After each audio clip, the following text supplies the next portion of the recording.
Welcome to the Jeff Knows Inc. Show with your host, Jeff Lopes, where we bring you the world's top athletes, celebrities, entrepreneurs, influencers, and their journeys to success.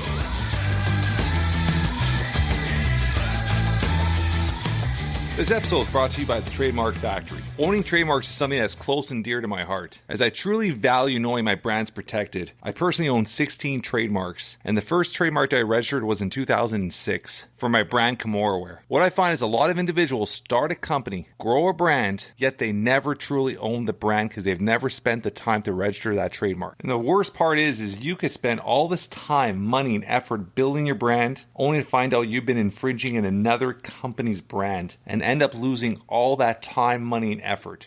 One important fact is trademarks are a foundational investment in your business. They actually monetarily grow in value over time. As the brand grows, the value of that trademark grows. If you look at a company like Nike, that's worth roughly $97 billion, but their brand alone is worth roughly $47 billion. Think about that. This is why I partner up with the Trademark Factory. With a 99.3% success rate and a one-time fee that covers everything from start to finish. Request a free consultation call right now by the Trademark Factory Strategy Advisors just by visiting tmf.rocks/Jeff Knows. That's tmf.rocks/JEFFKNOWS for your free consultation. This podcast is brought to you by NordPass. I'm sure many of you, just like me, use your Facebook account to log into multiple websites or applications. But I bet what you don't know is many of these practices give hackers a free shot at all your accounts that are linked to your Facebook account. But I guarantee NordPass can help you avoid these costly situations. NordPass is an easy and simple password manager that is quickly becoming the essential cybersecurity tool. NordPass will keep all your passwords in one place and has zero knowledge of your password manager. You know what that means? No one else can see your encrypted vault, not even the NordPass team. One thing that makes me feel secure is NordPass was created by the same team who built NordVPN, the advanced online security and privacy app that's trusted by over 14 million users. You know this is as secure as it's going to get. And right now you get 50% off a 2-year NordPass premium plan. All you have to go to is www.nordpass.com/Jeff Knows or use the coupon code Jeff Knows upon checkout. And not only are you going to get your 50% off your first 2 years, but you're going to get an additional month free of NordPass and a 30-day free money-back guarantee. Again, that's www.nordpass.com/JEFFKNOWS. Don't leave yourself vulnerable to hackers any longer and try NordPass today. Welcome to episode 176 of the Jeff Knows Inc. podcast. I'm your host, Jeff Lopes. Super excited to have on today Kanya Sesser. What a great conversation, incredible story. Sit back, everyone, and enjoy. We are live on the Jeff Knows Inc. podcast. I'm your host, Jeff Lopes. Super excited to have on today Kanya Sesser. What is up? Hey, how's it going? I'm good. Thank you for having me. Thank you for coming on. This is we met through a mutual friend, Craig, and I'm excited. This is going to be a fun conversation today. You have so many layers and so much history there, but so much future as well. So I just want to dive into a lot of that stuff. Give me a little rundown. We're going to start off right off the bat. Let's give me a little rundown of kind of your beginnings, like where you started and what got you to this part of your life or at this moment, because you're obviously building a big social following. You're very active into sports. You're doing so much stuff, acting. Where did all this start? Amazing. First of all, I'm so happy that we have mutual friends. Everybody knows everybody. Yeah. But how it all started was, I was going back to Thailand just a few years ago before pandemic hit and kind of recap my whole story of what happened and just kind of a visual and physical glimpse and got to meet the people that found me. So I was found on the side of the road in Pak Chong, Thailand, and Pak Chong is northeast 2.5 to 3 hours north of Bangkok. So it's like a country area. It has been progressing, grown of a city over the years and all that. But I went there and they're like, this is where you were found, like behind this arrow sign. And I have a picture of it too. And it all used to be not just a street. It used to be just all forest. And the lady's brother who lived down the street was going to the market one day and he heard a baby crying. And he's like, wait, baby is crying, like, and we need to go check it out. And like, he went back to his house to go grab his father, his sister, and grabbed a flashlight to just kind of navigate where that sound coming from. And they found me as a baby. I looked around 2 months old, like a month old. They feel like I was there for maybe a day, but no more than a day. But I was like all dirty. I was wrapped up in a pink blanket. I was, just have road debris all over me. So like, it's been a few hours or so, since I was left there. We don't know who left me there. So they took me in, the woman took me in, hold me, carried me, and went back into her house to kind of like clean me up. But as she opened the blanket, she was like, what? Like, whoa, shock, because there's an indication that I did not have any legs.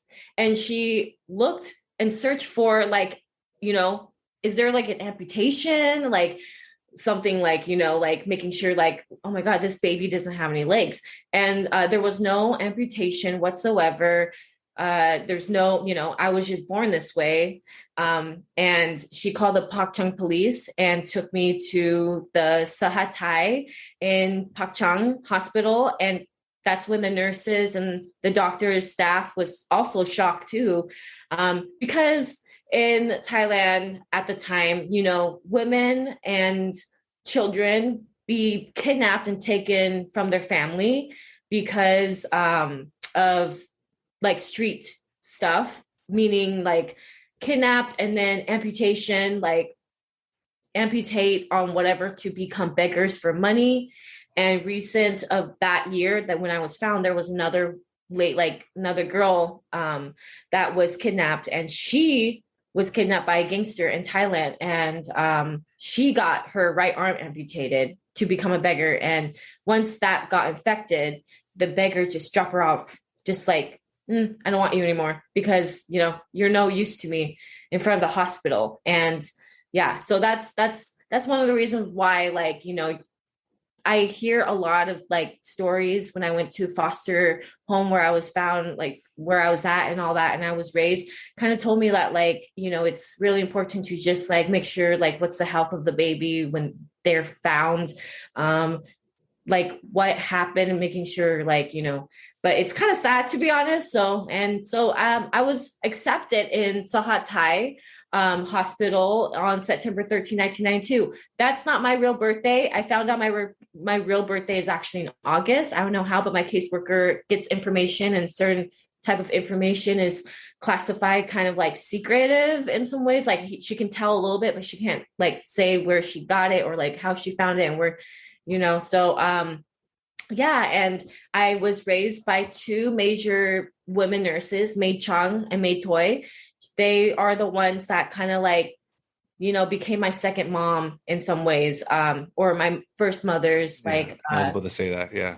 Yeah. And they didn't want me to go into foster care because they want me to be very safe, protected, and they don't want to have me harmed or anything. So they were kind of iffy of like having me in foster care in the first place.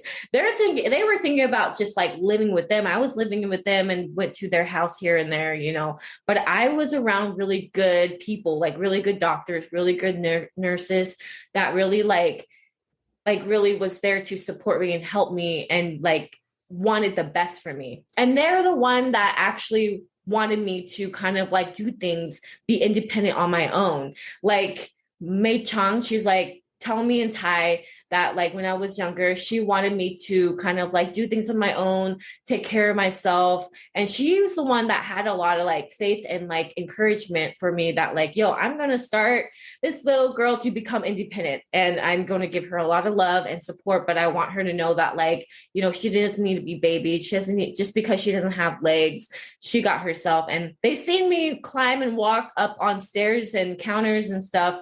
And I learned and taught myself. And I think that's because this is all I know. You know, I never lost legs. So it's a different story. Like I was always born with this, and this is what I know. And this is what I have to outcome. That is a form of tough parenting, but it's a form of loving parenting, right? Being able to mentor you in a purpose to get your independence is so powerful. And that's for any kid. Never mind, obviously, the situation you're going through. So sorry for breaking out, but it's such an incredible thing they did that for you, because obviously it led a path for where you are now, right?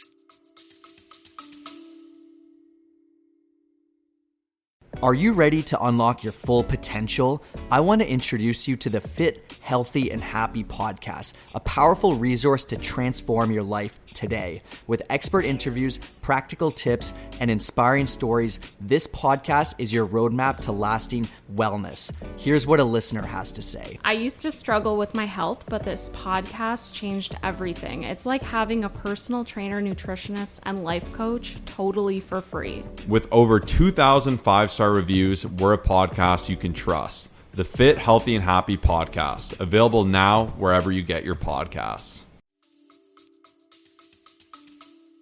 Yeah. Well, so like when I was young, like, you know, they want to see what I can and cannot do. They're not going to be like, she has no legs. We need to make sure that like, you know, she's like where some people, I feel like kind of like, how do you say, kind of like, be depend, like, yeah, you know, yeah, of course. Yeah. Depend on just because you're different, just because like you live in a different life, they assume you, and then they like thinking that you need to be dependent. I want to say dependent. They're putting limitations on, and that's the worst thing to do with anybody. That is the worst thing. And I'm so happy that they didn't see that. They're like, we're not going to put limitations on this girl. We're going to show her that, like, you know, like Mei Chang, she was actually in the Navy in Thailand. She was never married. So very, very, very strong woman. Yes, very strong woman. She's been single. She's still single. And she's just so happy. She's so strong. And I think when she's raising me, like that's how I was raised. And I'm very fortunate to be raised with strong, incredible women, and also, you know, men, doctors. And that's probably how I became a really headstrong of a woman. However, they said that I was very stubborn, and I was very like, when I was a baby, it was really hard to take care of me, because even though like they loved me and all that, but it was very hard, because it's like, it was kind of like hard to understand what I wanted, they said, when I was younger. And I think the fact that like without having legs, the obstacles of like knowing and not knowing or understanding, it can be really frustrated, because, you know, like, no, this is what I want and this is how I do things. But, you know, I was a baby, and then they're like, let's see, let's do this. And it's like, I don't know. It's like, you know, you're trying to tell your parents or something that like you want something, but you can't really like say it because you're a baby and you can't, you're like, why, you know? So I think, and I was also like, you know, they said that I had the stubborn, mad kind of like, I wanted my way, I guess. And I think the reason why I wanted my way was because I know what I want and how I like it. And like, I don't know, I always had that thought of just like, you know, just do my own thing. But they eventually put me into a little family, like foster. It's not like one of those foster care where, you know, it's a bunch of kids. It's like, okay, there's these two older folks, you know, Thai, like grandpa and grandma, like, you know, and they have like only me and two other kids, and only take in those kids. And they, you know, they're the one that kind of like. What age was that roughly? Family. I was around like four or five. Do you have any memories of that age? I do. You do, huh?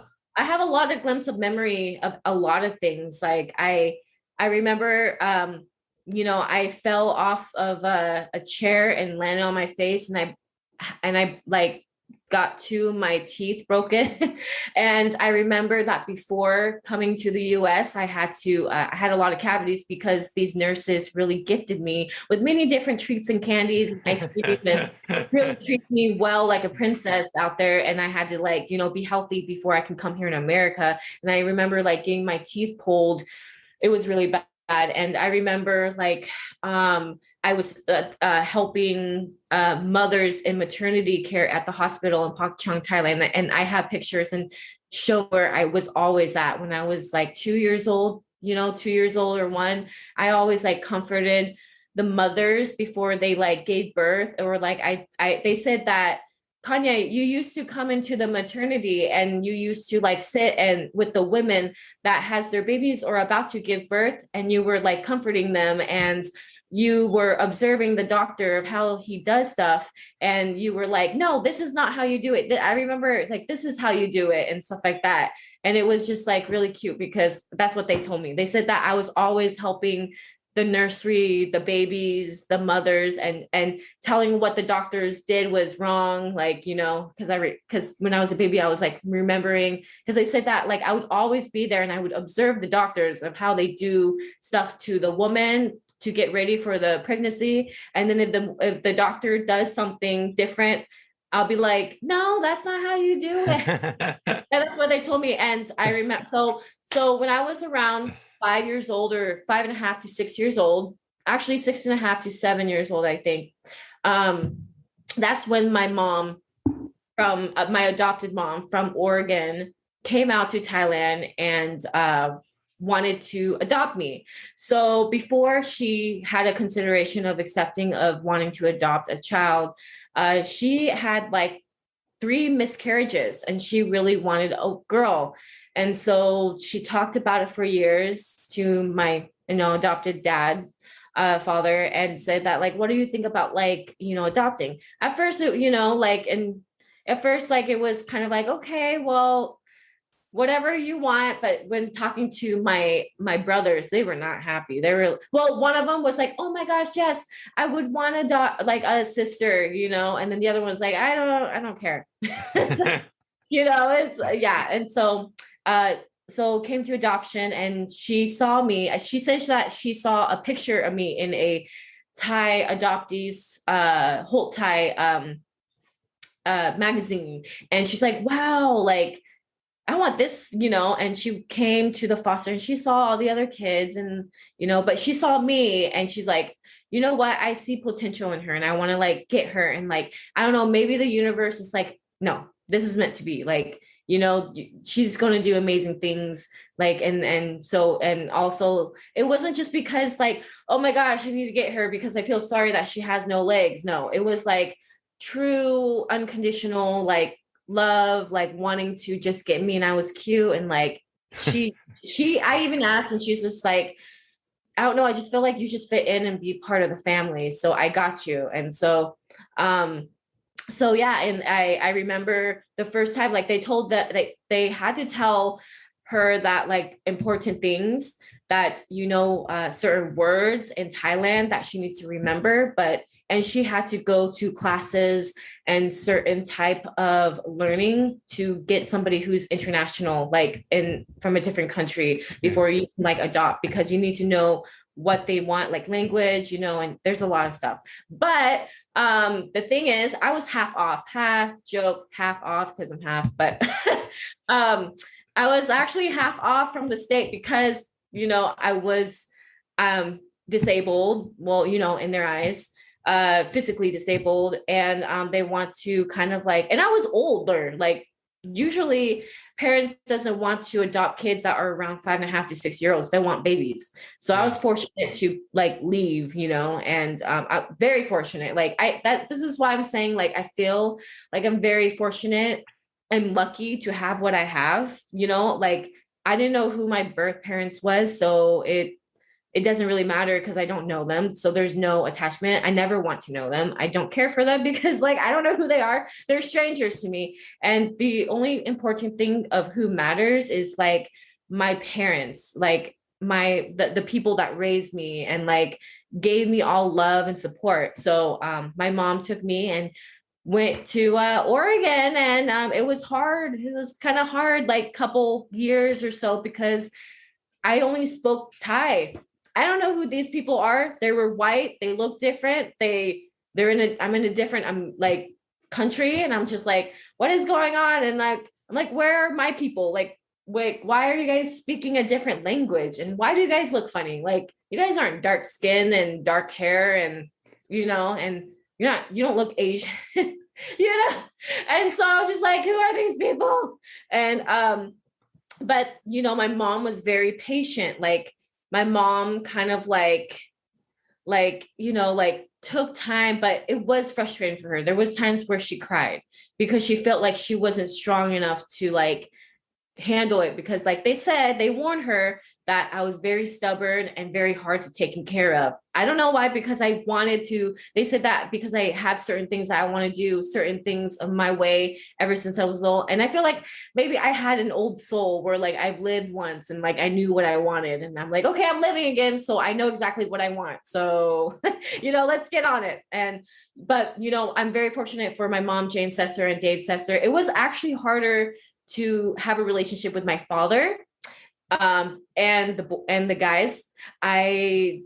At the time, I just didn't like men. Like I didn't like boys. I didn't like guys because I was always around women. And I feel like they're very like, I don't know, like just like scary, not scary, but like, I don't really care for you guys. Yeah. So and my dad, because I think it's like that, like, testosterone type of like feeling. And I was always around women energy. And I'm like, who the heck are these? Like, and as a baby, like, scary. Like, who are you guys? You look very dominant and like crazy or something. And how old were your brothers at that time? Your stepbrothers? My brother, he's only like 2 years old. So I'm the youngest out of the three of us. Yeah. I have two older brothers. My first brother, he's around my partner's age, which is 35, turning 36 years old. And my middle brother, who's like the second, he is 31. And then I'm 29, I'm turning 30. So they're already, I'm assuming when you came to the US, probably around 8 and 12, give or take, 7 and 12. I think so. Because I have these pictures of them, and my older brother looks around like 12 years old, and then my other brother, he looks a little bit like 7, so I'm guessing. And I didn't really, it's hard. It must have been even hard on them because they're still young boys and they still crave their mom's attention. And obviously you started getting a lot of attention and a lot of care. So it was probably at the beginning, till they had kind of adapted with the situation, was probably hard for everyone, right? It was. Well, actually, my mom told me that, my brother always wanted a sister. I keep saying daughter. Oh my God, a sister. But I didn't like him. Like, I didn't accept him when I was younger because I don't know. Like, I was just like, I don't know. Who are these? Like, I don't know. Like, I don't know. And so when I had a lot of care, because I needed a lot of care, and I needed a lot of care, not in a sense because I don't have legs, but like I needed a lot of care because I didn't know English. And okay, well, let's figure it out. How does she like, do this and do that, like on an everyday lifestyle? And and all that, but they didn't, I was a baby, like they assumed and they didn't know at the time. And so my brothers were probably like, wow, like I don't like her because like, there's not that close connection. And mom and dad is like giving her a lot more attention and giving her a lot more stuff than we are. And like, we don't even get along and stuff. And I think that, it's like normal in some situations. Actually birth siblings have that jealousy at times. So, it's a natural thing, I think, between siblings, right? Yeah. Yeah. So yeah. And I didn't learn English until I was 9 years old. So that was a 3-year gap then. I think so. Like it was really hard to learn English. Yeah.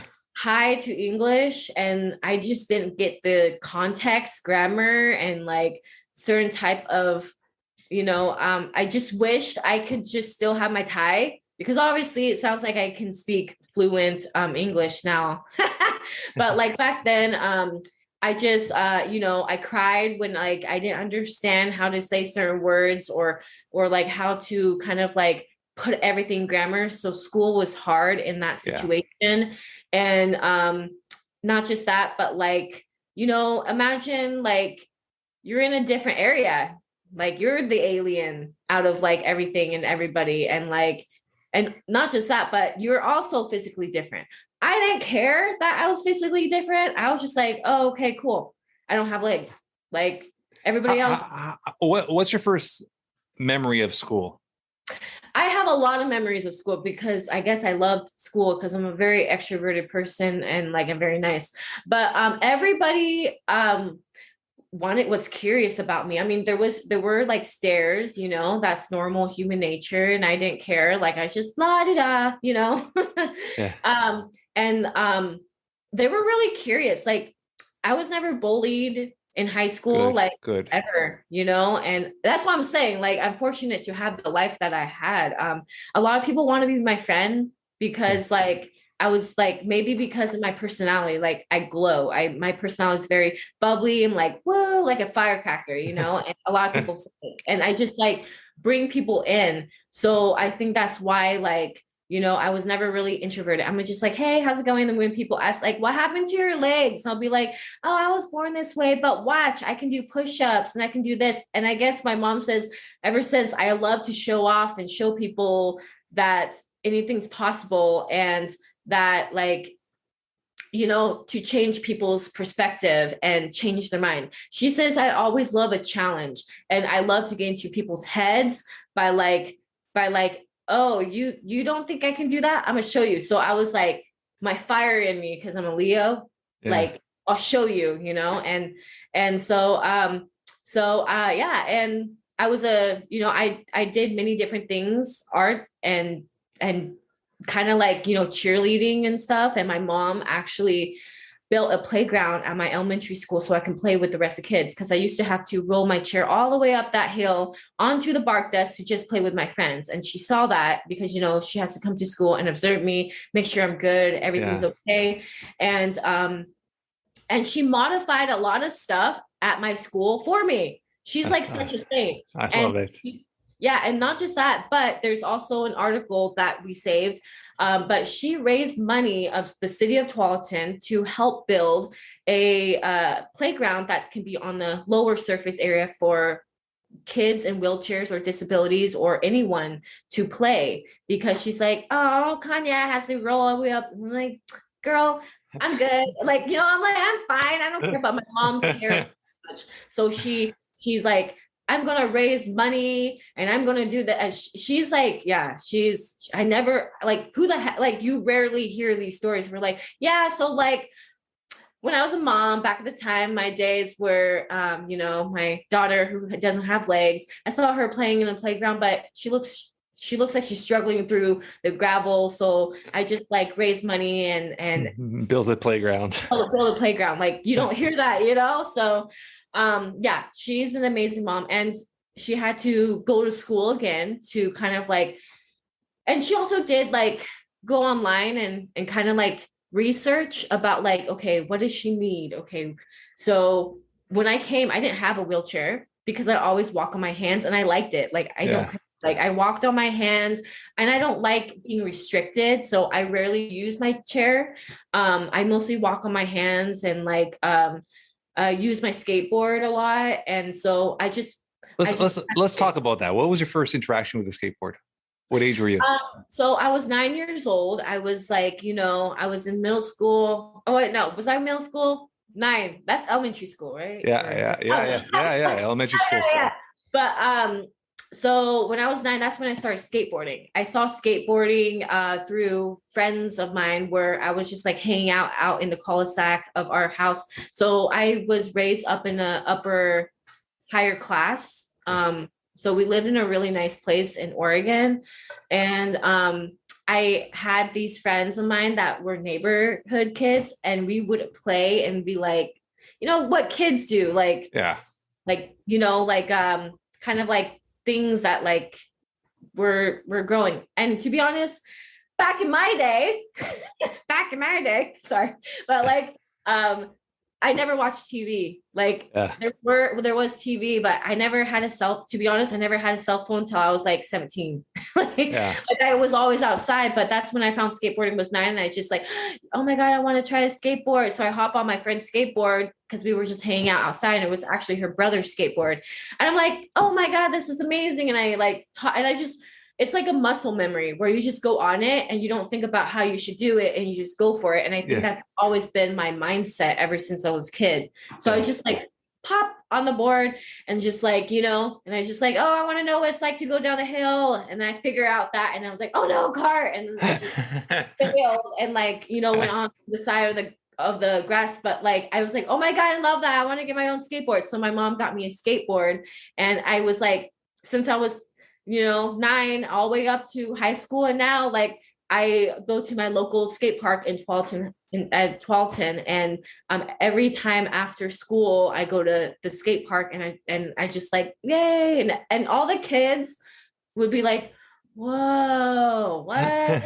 Like they're like, what? Never seen this, because like human nature, when you're like, I just think that like the reason why some people just have a closed mind is because they never really see somebody like that. And I think that's amazing, because this is why we teach them and we show them and how like anything's possible and nothing doesn't need to be limitless, like things, unless you limit yourself in the mindset of limiting certain things that you want to do, but that's just fear.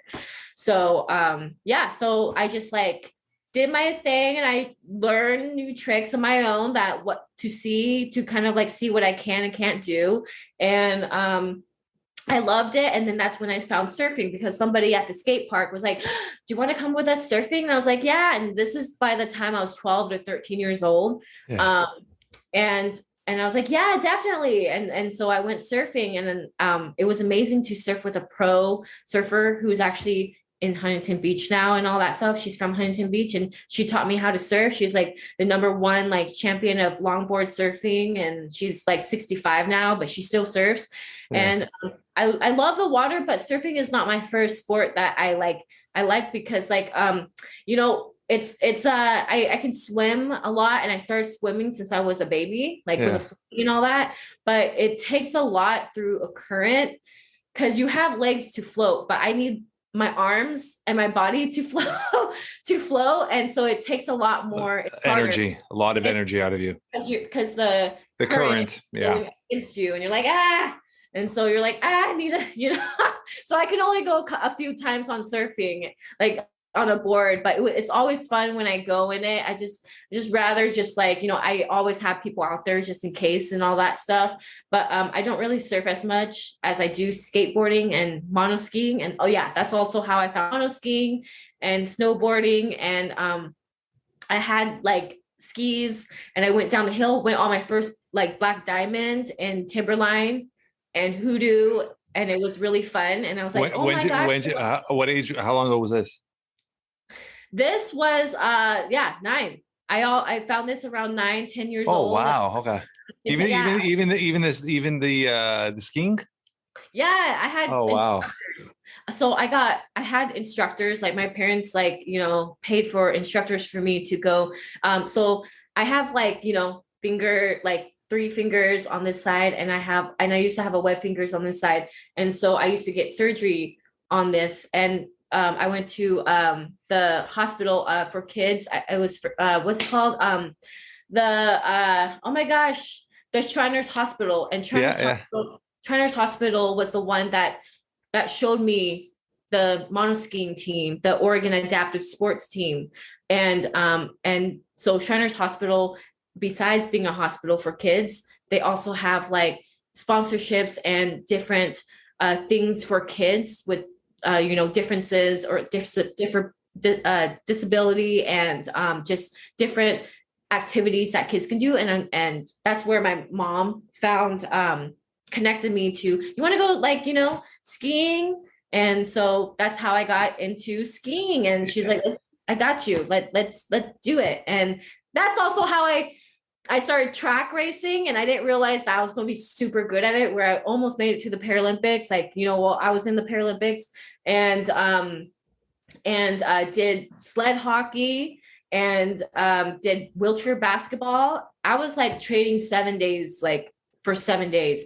I was like a good girl back then. I was just like back then. Back then, like, I went to school. And then after school, I have training. I have track practices. And then every weekend, Saturday and Sundays, we drive up to Seattle to go practice with the Sonics wheelchair basketball team and get ready for tournaments for that. And then I was like, going to the gym as well. And I was just like in middle school and high school at the time. So I was just getting started. And I didn't have a normal life like everybody else, because like I had to skip certain proms and homecoming and certain type of like things because I was busy traveling for sports competition. And I had to like kind of be homeschooled for a little bit, kind of like take my work studies on road while I was traveling to Switzerland, to London, and I love it. I was like, I don't want it any other way but that. But I couldn't hang out with my friends as much as I used to because I had to focus on my career sports, and I was winning gold. I was the third fastest woman in the world as a T54 for track.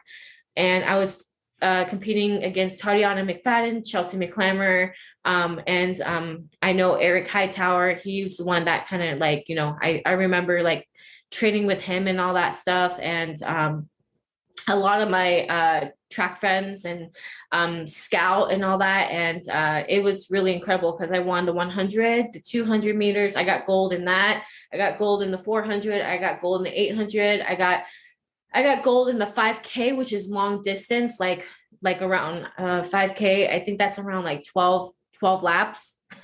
And I got 3K. I got third for 3K. And I got first place for the women's 4x4 marathon relay. So I did. So yeah. I just want to throw something in there, and I find it. And once we're done this podcast, I will tell you a little bit about my son. But everything your parents did is essentially what I'm doing with my son is eliminating fear from a very young age and just putting you in front of every opportunity to succeed.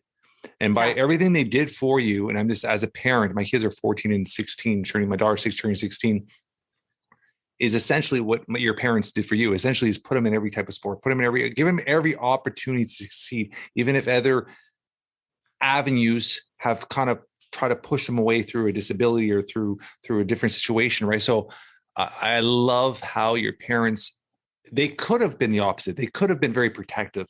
They could have been very inclusive into holding you back and being scared for you to fail. Instead, they put you out there and said, let's just try. You want to do this? Do it. You want to do this? Do it. And that's obviously churned you into the woman you are. So I think I just want to commend them for what they did. It's incredible. Thank you. My parents,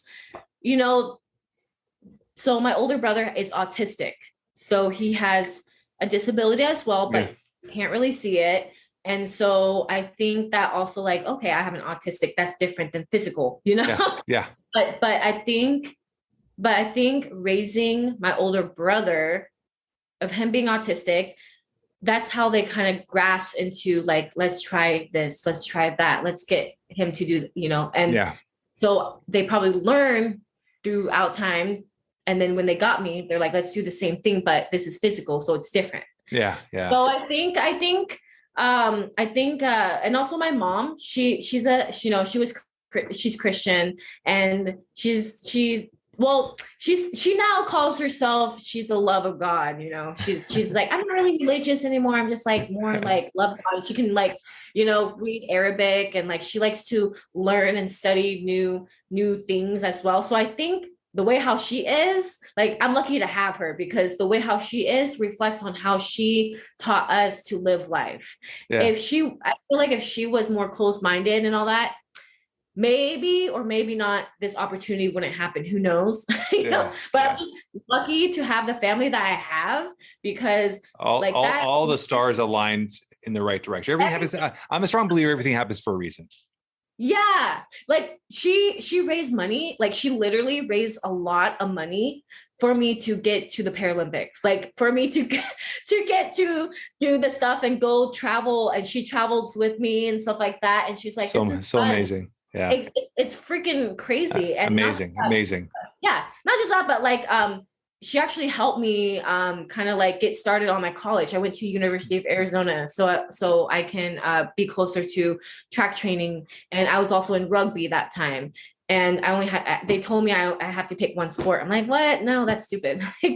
And so she was the one that kind of like, you know, I had half of a scholarship, but like she paid for a lot of stuff for me and I think the reason why she did what she did was like making sure that I was taken care of. Like, she good. So the nurturing mom side, right? Just making sure you're in the right path, and you don't have to stress about it, which is as a mom. And she knows I'm rebellious. I've been troublemaker since I was younger, to be honest. Like she says, your first kiss was actually in first grade. She was like, your first kiss was in first grade with this guy named Peter. And we had to tell you that was not okay. But she was like, she laughed afterwards. And then she told me that when I was younger, I always sneak out like through my window as a kid to go hang out with my neighborhood kids' friends. And my dad would always have to go out and be like, no, like, you know, so it was fun. It was fun. So I think the way how I was raised, I got to be a kid. I like, my parents were strict, but not that strict. Like, like there's a balance. Like, so that's how So your first time back to Thailand was just recently, you said? This was back in 2018 was when I went to Thailand. So you're already, how old are you now? I'm 29. So you're mid-20s when you first went back to Thailand. What clicked in your head to go back and find your roots and find that stuff? What pushed you to do that? I feel like it's time. Yeah. I just trust in my intuition. I was like, you know, I'm older now, like in my mid-20s. I also just want to go to Thailand just to go to Thailand. And I have money for what I do. And I'm like, I just want to have fun. Like, you know, I'm here for a good time, not a long time. So I'm just like, I'm going to go have fun. But the thing, I'm like, you know what? I'm going to like hit up my caseworker and she orchestrated this whole big trip for me and paid for me on a lot of things. And I was like, literally, when I went back to Thailand, I was praised. Like I was literally praised. Like when I went there, everybody was taking pictures because there's a story. Like I was big there. Like what my story did impacted and was really intriguing. That like, oh my gosh, like she's here and she got all the nurses and doctors together all at once and people who raised me and everybody's like crying. And I have these videos of me like getting gifts. I was getting like Thai silk. When you get Thai silk in Thailand, that means you're very loved. Thai silk is expensive, by the way. So I was money, I was getting Thai silks, I was getting like loves, and everybody was hugging me and like they missed me a lot. So it was a big deal when I went there. I was like, oh, okay, well, I thought I was gonna go jet skiing and go to these beautiful beaches, but this is cool. This is cooler. I feel good. How did it bring back any like just like, was it one of those moments where just like sit back and take a deep breath and like any memories started coming back when you got there, when you started seeing your caseworker and all that stuff? So I'm not really of like an emotional person. Okay. It takes some time for me to get emotional. And I don't know. I mourn differently. I become emotional differently. I think the way how I'm very like, woo, you know, like, okay, like I never had a bad day. I never have like I love it. I never really like have a moment where I'm like, oh my gosh, like this is so much. Like, no, I'm all like, oh my gosh, this is so interesting. Please tell me more. Like, what did I do? I need to take notes and like, can you put this in a video? Like I was more intrigued about my story of what happened than like being emotional and be like, I was like, oh my gosh, really? Wow, I feel good. This is amazing. Also, I lost my Thai. I was going to ask you, do you speak Thai still or no? I know Sabri Ka, Kap Kun Ka, and Mak Mak, and that's it. Interesting. Oh, yeah, that's all. Yeah, that's all. That's like Sabri Ka means hello. Yeah. I Kap Kun Ka means like thank you so much or something. Did you have you ever thought of trying to relearn how to speak Thai, or is that something that doesn't interest you at all? No, because I don't have a whole lot of like Asian friends. Like, I don't know who I would be speaking Thai to. I don't really have just to connect to your history, right? I mean, it's a big part of who you are, right? I mean, it is, but I feel like even though it's a big part of who I am or what I feel like it was, and I'll always have that in my heart in the back of course. I feel like we always like transition to a new person, like I just feel like it is a part of me, but also there's other parts that I have discovered throughout my 29 years, and I'm like a whole different person. Like if I was never adopted and I was still in Thailand, I would not be Kanya of who I am today. So definitely I trust in the faith and transformation of who I am as a person, and like and not just that, but like I don't know, like I'm Thai, like but I'm also like making my name. Oh, you're more American than Thai now, right? Yeah, like I guess. Like, yeah, you've been in America for over 20 years of your life. Exactly. And so when I went to Thailand, everybody was talking Thai. That's probably also why I didn't really get emotional, because I really didn't know what the heck they were saying. I had a translator that was there, and they were telling me, I'm like, oh, wow, okay, put that down. And then they're like, yeah, you used to like pray to the kings and queen. Like you have to every time. Yeah, of course. Yeah. That's the thing in Thailand that you got to do. And I'm like, wow, that's really cool. And so it was different. Where like, I know all this stuff about Thailand, and then coming back 20 years later and just be like, where am I? Like I transformed. Yeah. Oh, you're very young too when you left, right? I mean, you were a baby still, right? Yeah. Mm-hmm. Yeah. In a few words, how would you describe your mom? Loving, caring, curious, observant, funny. That's pretty much. She's very generous. She's funny because she's all like, so what other jobs are you going to be doing, Mom? If I have other jobs, I'm going to text you, like, and very like free spirit. She like when I moved out when I was 18, I started moving out when I was 18 because I want to be on my own right away. I was like, nope, peace out, Oregon. I don't want to. Nice to know ya, but nah, I'm good. And my mom, she's like, heck yeah, I'm so happy for you. Like, that's amazing. But she never always check in because she wants me to be like, I check in when I want to check in. And that's how like, she knows how I am. So I think having the same relationship where like, we're not constantly always need to check in on each other. I can like literally, even though I talk to her like once a week now and maybe more, but back then she let me do me. And she's like so happy at what I do. And she's just like, I just want to see you succeed. Like, call me later. And I love that. Like, and that's like, I like it. I don't like controlling. I don't like, but I feel like it's like love, one mom will do that. Make sure like, are you okay? Are you like, it's out of love, but I'm glad that she's not like that. Like, I don't know what I would do. She probably would drive me crazy if she's like texting me every single day. She obviously knows you, and she obviously realizes how independent you are, and how that independence drives you, right? So I mean, it's just your character, and she trusts you. Of course, she trusts you, right? Which is amazing. I love that. Career-wise, obviously, the social media is something you're growing really rapidly. You're doing some acting. You're doing other stuff. Where do you see your career go? Like, where do you want to be in the next couple of years? What I'm doing now, like, and more, to be honest, because right now I'm actually writing my book finally. Awesome. And a kid's book, and I've been kind of like making that happen right now. And so the thing is, I didn't realize I was going to be an actress. I was an athlete. I was a star gold athlete. Like I was athletic since day one. So I was like, oh wow. Like if I can like just look at my future back then. And I'm glad I did because it's like a surprise. Like, who would have known? Like, who would have known, But like, and I'm still an athlete, but I I didn't start, I actually, when I was in high school, my parents, you know, during the summer, I didn't just like hang out at the house and like, oh, yay, summer, let's go camping. I didn't just do that. Like when one summer hits, I went to like Christian summer school and then went to like music and arts acting school and like art school. Like there's always something that I'm doing during the summer, and I loved it, to be honest, because like I was like, wow, this is fun, like and it connected, you know. And I went to a musical acting school, and that's how I started like actually I was in choir, so I know how to sing.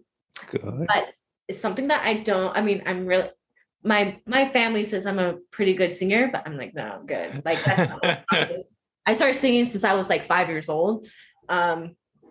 But not my thing. Maybe next life. But so yeah, so everything just started, I think, throughout time growing up. Because you know, I was actually in my first independent film, believe it or not, a small part when I was just like 16 years old, during the acting school. Yeah. So I went to school for acting in Beaverton or Hillsborough, I don't remember. And so I did that, and I didn't stick to acting until later on, because I'm like, that's fun, that's cool, but I'm going to stick to like sports and stuff like that. And so fast forward, like, you know, I was a model. I love my body. Like I love myself. Obviously I'm tatted, and my first tattoo was 18. And like, I just love my body, and I started taking pictures, and my mom says, you know, you always look at yourself in the mirror. And I thought you were like a little weird, like, cause you just too egotistical of yourself. But my mom's like, you know what? But the thing is, looking back to it, I love that you love yourself unconditionally. Which is so powerful. Yeah. And accept yourself, who you are. Cause ever since I was younger, I always like stare at myself in the mirror or the reflection, and always like talk to myself when I was younger, when I was a baby, not when I was a teenager, but like I love my appearance. So that's how I started modeling and stuff like that, because even people recognize me, like, you should be a model, and like, you know, and I was like, okay, maybe, like, yeah, sure, you know. And so fast forward, living here in California, I was just going to live here in California for a year, and then maybe live in Hawaii, Colorado. I don't know. I lived in Utah before. I lived in Canada before. Which part of Canada?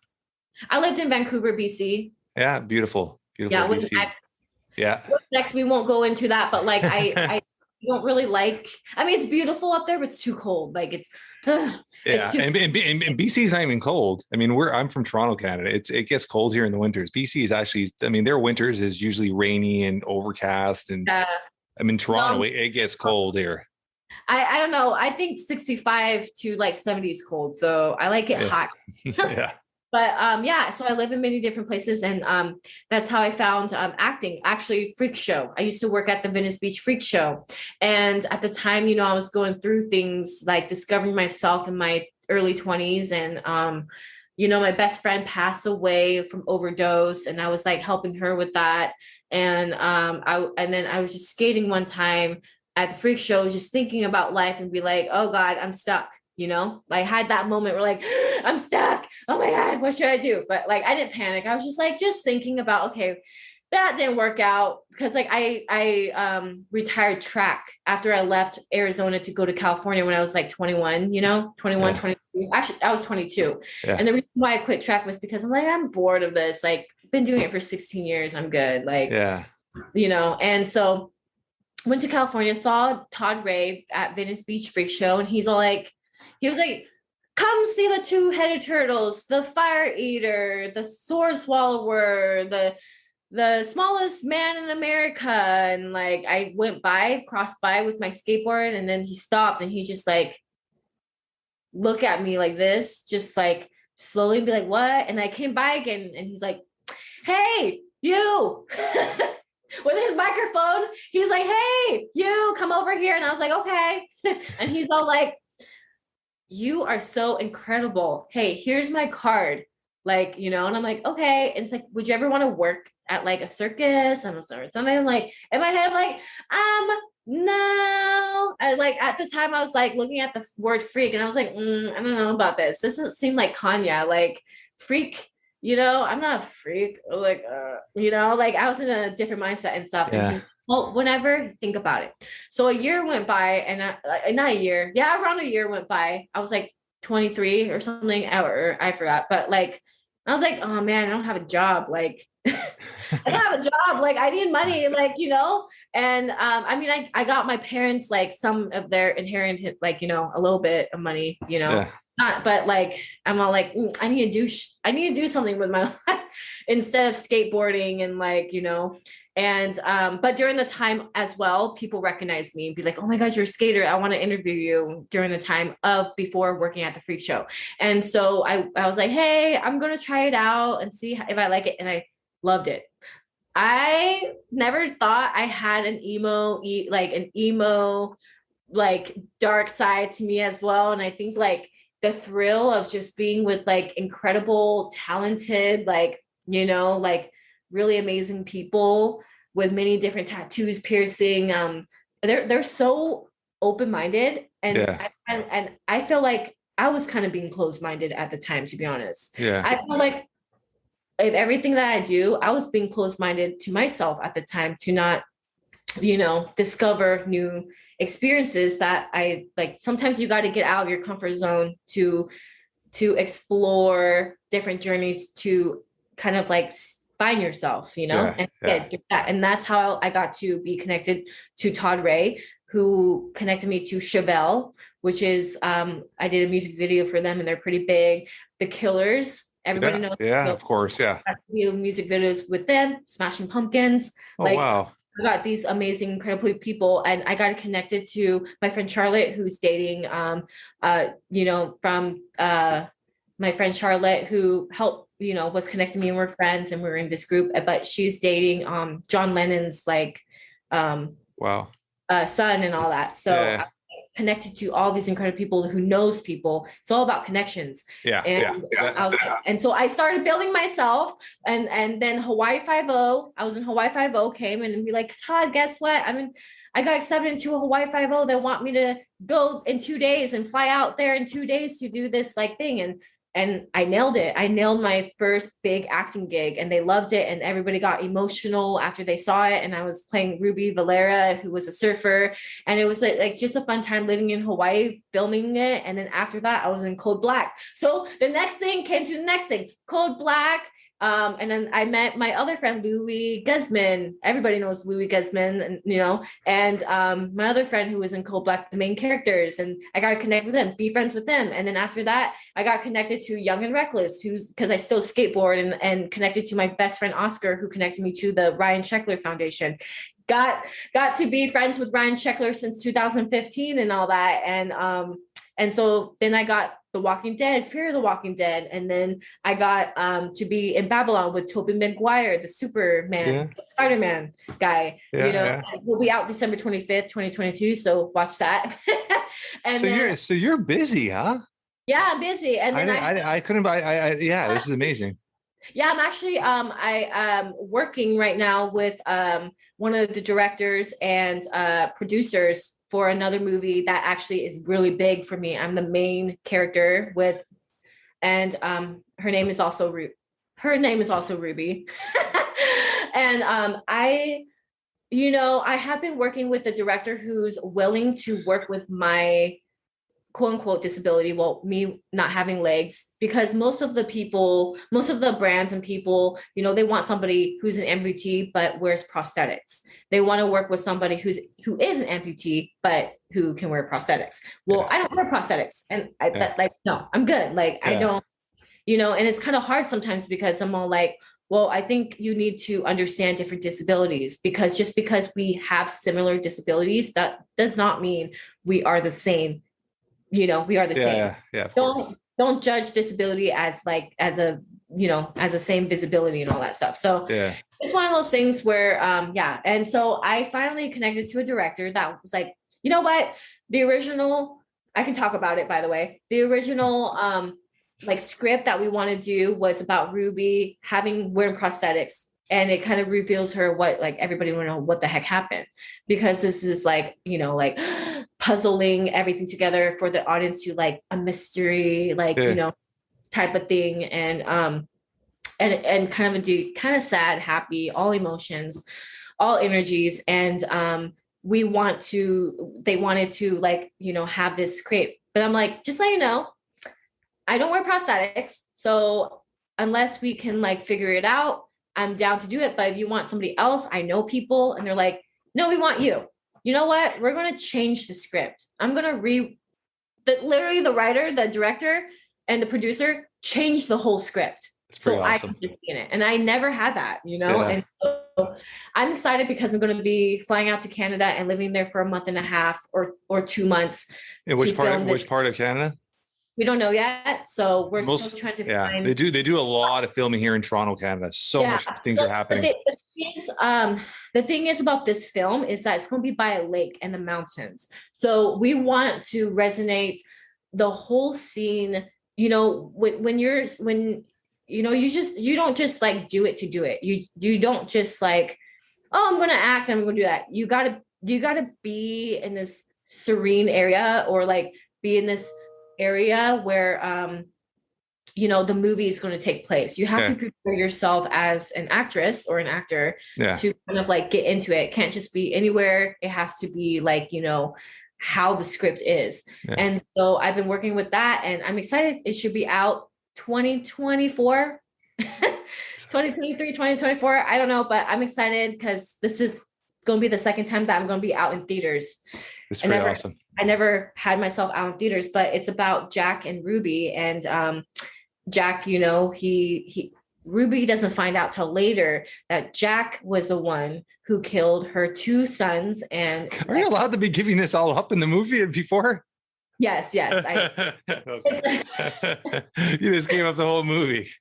Yeah, true. But anyways, fast forward. It's just that, you know, we like it's a whole thing. It's amazing. This is awesome. I'm just excited. Like, so, no, this is awesome. Yeah. This has been absolutely amazing. We could talk. I'm gonna have you on again for sure. We've been on for a little over an hour. No, this is awesome. This is awesome. I mean, I usually have to carry the conversation. I just sat back and had a smile on my face listening to your story, which has been incredible. Thank you for having me. This is this is awesome. We're gonna get we have a good audience, so this is gonna get a big push for yourself, but it's also for us too. And I love interviewing people that are inspiring. I would love next time to talk about how I met Zion, how he impacted my life and how I met him and like how I met all these other incredible people as well. It's one thing in one word you kept mentioning before, and it's true with any type of field, any type of career, anything you're trying to proceed or grow in is networking. Mm-hmm. Networking is such a powerful tool. And I think it's a tool that a lot of people don't really focus on. And listen, you said the networking is just, it's expanded your career so rapidly, right? Oh yeah. So amazing. The thing is, when I met Zion, when I found Zion and stuff like that, I just want to have fun. Like, I just want to like be a friend and just be like, hey, what's up? Like, go hang out. And like, you know, I don't ever want anything from my friends or like, I don't ever seek out other friends' career and stuff. I don't do that. I just like, somehow everything happens for a reason. And we just connected really close as how we are. Because when I met Zion, I was like, oh my gosh, you were just like me. You were in foster home, you were adopted, even though your life is very like deep and kind of like very emotional in some sense. But like we're similar because we were born of how we were born. But what I love the most was that how we both impact. Like, we don't see each other as being disabled. We're not disabled. No. I don't agree with that. No. And I think that's what makes you guys so special. You don't play a victim card at all. Yes, exactly. No. And I think that's why like him and I, we're very competitive, but we're also like see eye to eye to a lot of things. And that's probably, I was like, I love your mom and your sister. And I never met them, but I want to meet them. You know, so I had, you are just up visiting Jay Buer. Yes. Okay. I've had Jay on. Jay, we've done 176 episodes. We're recording now for season 9. And Jay was our number one guest, like view wise, within a week, we had like over 250,000 downloads and views from Jay. He's got a crazy following. And I just interviewed his daughter Juliet the other day, which is she's got some incredible stories. I mean, she's an incredible person too. So yeah, I love these interviews. How could our audience get a hold of you or find you, follow you? So I only have like 102,000 followers. I hope I have more. It's growing. Don't worry. It's Kanya Sesser. So at KanyasSesser, and they're together, and obviously with the blue check mark next to it. So you'll find me. It's really easy. So I love it. I love it. Kanya Sesser. I'm mostly on Instagram. Sometimes I'm on TikTok. I'm not really understand about these TikTok people. However, my friend Ross Smith, he's a big follower too of TikTok and videos, and I've been doing funny skits with him and John and Zach, I think that's their name. Yeah. So they're like little short people. And it's really fun to actually, I don't know who Ross Smith was, but I didn't realize that Ross Smith knew Zion as well. And I remember reaching to Ross and I'm like, hey, guess who I hung out with? And he's like, I knew you guys were going to see each other, meet each other one day. Yeah, that's awesome. We're all like a group now. So I love it. I love it. I love it. I love it. I appreciate this. Thank you so much for coming on. You so much. Oh my gosh, this was a lot of fun. Please let me know next time you want me. I'm up for it. Love it. Love it. That's a wrap for today. I want to thank our guest, Kanya, for taking time out of his incredibly busy schedule to be a guest on the Jeff Knows Inc. podcast. Like all weeks, guys, if you enjoyed this podcast as much as I have, tell your friends, tell your family, spread the word. We're trying to build something special here. Leave a review. 5 stars would be absolutely amazing. Myself, my team love spending time reading the reviews. Until next week, guys, keep moving forward.